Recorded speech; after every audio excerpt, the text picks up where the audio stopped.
Então tá, oi galerinha, Prof. Márcio aqui na área. Então vamos responder a pergunta, o que é uma orquestra? Então é o seguinte, uma orquestra é um grupo de músicos que interpreta obras musicais com vários instrumentos. Orquestra também é o lugar compreendido entre o palco e a plateia.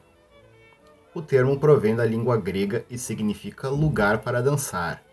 O conceito surgiu no século V a.C., época em que os teatros dispunham de um espaço separado para os cantores, os bailarinos e os músicos que chamava precisamente orquestra.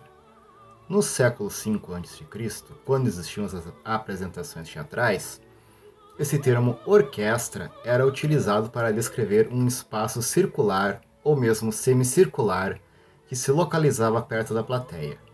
Esse espaço era destinado a dançarinos e cantores de um coro, os quais tinham suas apresentações acompanhadas por instrumentos musicais como flauta, tambores, cítaras, etc.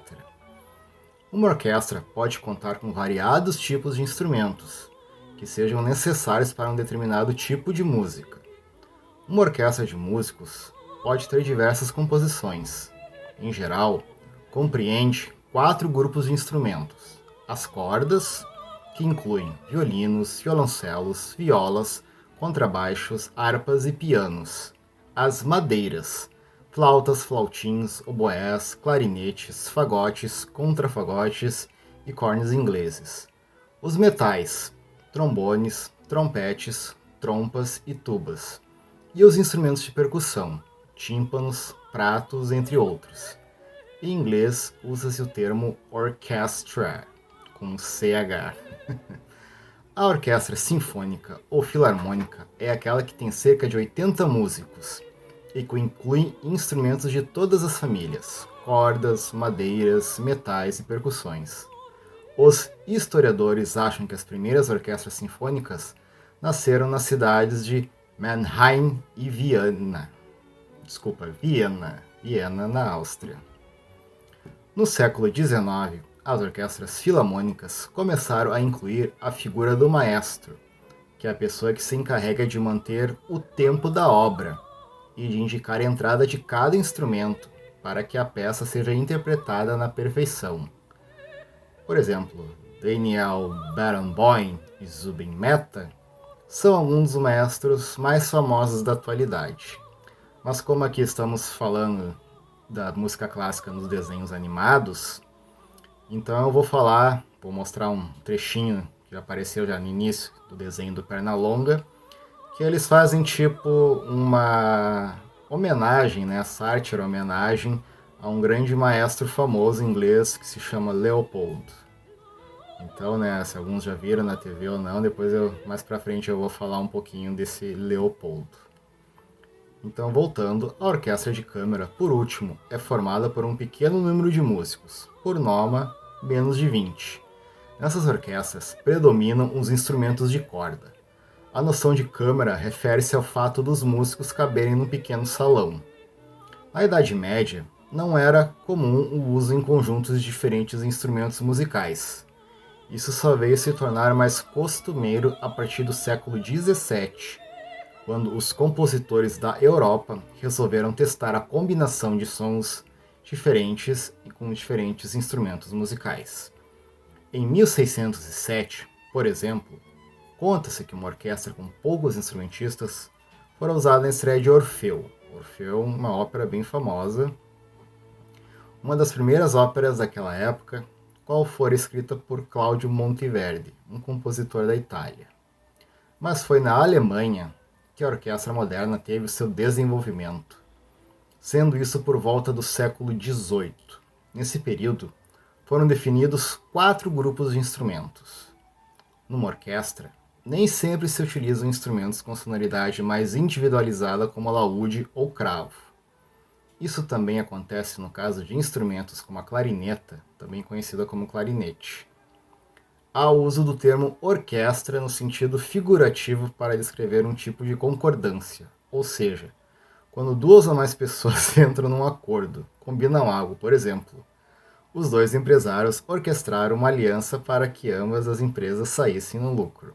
Mas isso não tem nada a ver com o que a gente está falando, né? Só um exemplo da palavra que a gente pode usar, né, como sinônimo, mas aqui estamos falando de orquestra musical.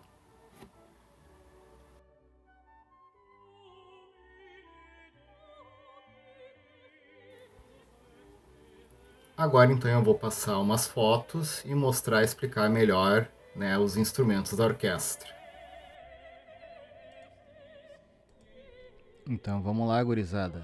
Aqui, né, na foto que está aparecendo, então aqui essa é a família das cordas, né? Começando do menor para o maior. Então nós temos o violino, a viola, o violoncelo, o contrabaixo e a harpa. Então assim, o violino é o que tem o som mais agudo, ou som mais fino, assim, popularmente conhecido, mas o correto é o som mais agudo. E o contrabaixo é o que tem o som mais grave, ou a gente escuta também assim falar, né, no popular, o som mais grosso, mas o correto é dizer o som mais grave.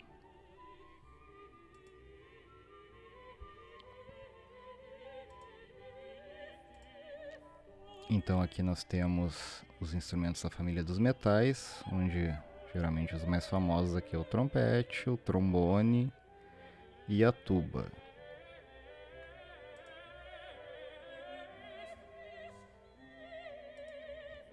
Aqui então nós temos os instrumentos das famílias das madeiras. Eles também são tocados assoprando, mas eles são feitos de madeira.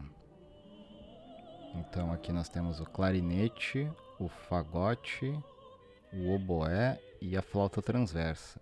Também tem o outro que a gente conhece que é a flauta doce.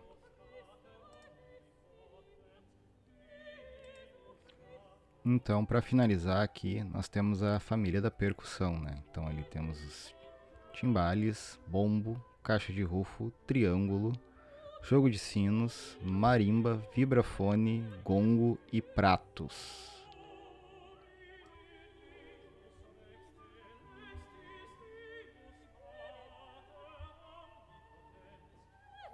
Mas então vamos lá. O que faz um maestro? Então vamos ver aqui. Um regente ou maestro é o profissional responsável por dirigir um coro ou orquestra musical. O termo também é utilizado para qualificar um grande compositor.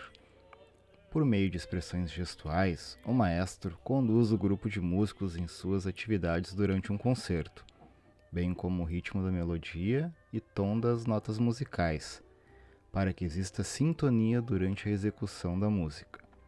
O maestro é o responsável por garantir a harmonia da apresentação e por promover a unidade da expressão artístico-musical do grupo, com todos os seus instrumentos e vozes.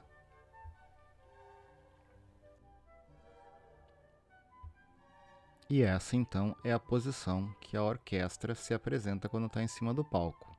Então, como podemos observar, os instrumentos que têm o som mais grave ficam à direita e os instrumentos que têm o som mais agudo ficam à esquerda. E no meio fica o maestro. Então, para terminar aqui, vamos, né, uma curiosidade.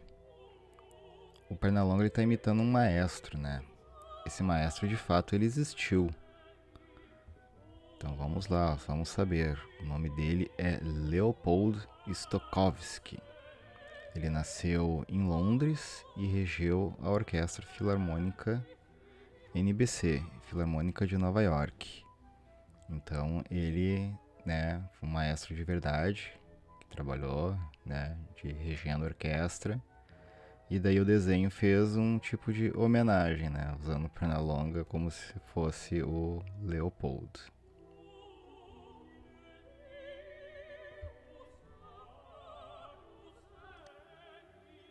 Então tá, gurizada.